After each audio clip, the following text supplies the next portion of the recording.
COPWATCH, policing the police every single day.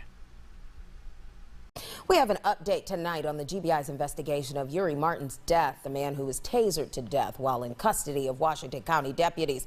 Washington County Sheriff Thomas Smith released a statement just about an hour ago announcing his decision to fire the 3 deputies who were involved.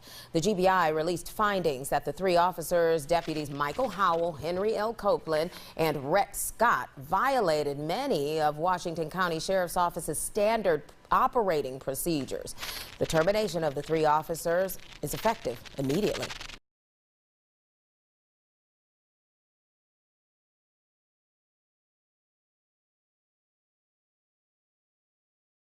Watch, 3 cops surround and taser innocent man to death, no charges. 3 cops were seen on video surrounding an innocent man, throwing him to the ground and tasering him to death, and they will not be punished. By Matt Agarist, August 22, 2018.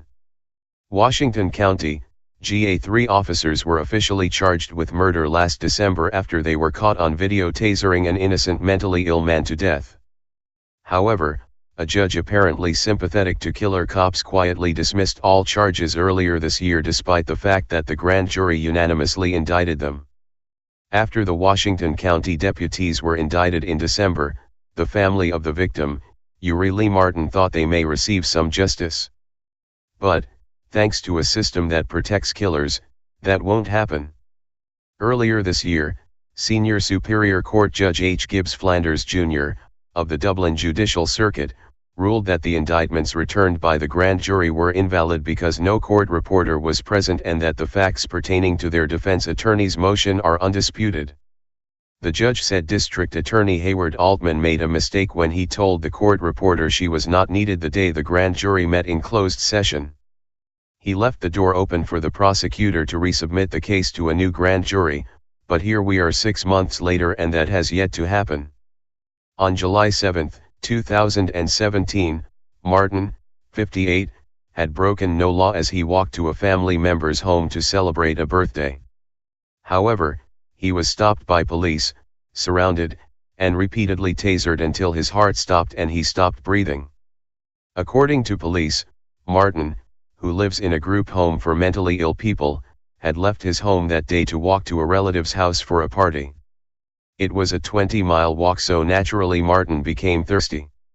He then knocked on a random homeowner's door and asked them for some water. Instead of giving the thirsty man a drink, however, the homeowner called the cops. 3 deputies responded to the call and proceeded to escalate the situation with a harmless schizophrenic man to the point of physical contact. Deputies Henry L. Copeland, Michael Howell, and Rhett Scott arrived and immediately began to show their utter lack of training in dealing with the mentally ill. As the AJC reported, Howell was the first to spot Martin, writing in his incident report that he pulled alongside the black male with my passenger window down and asked the male subject, "Are you okay, and what's your name?" And he looked at me and asked, "Who are you?" and he walked off, towards Sandersville.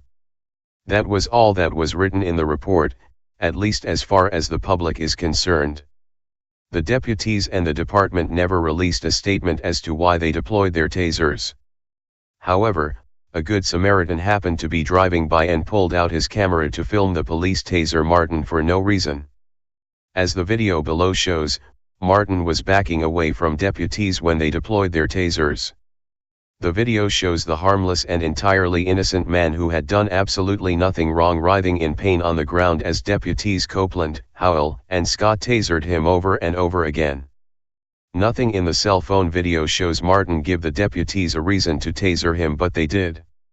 As the video shows, Martin would spend his last moments alive, with his face in the dirt, a cop's knee in his back, writhing in agony, handcuffed, and unable to breathe. All of it was carried out by the people who claim to protect and serve. You see on the news all the time white men walking down the street carrying guns and nothing happens, Elaine Brown, Martin's niece, told AJC. My uncle wasn't armed. He wasn't hurting anyone. He wasn't a threat.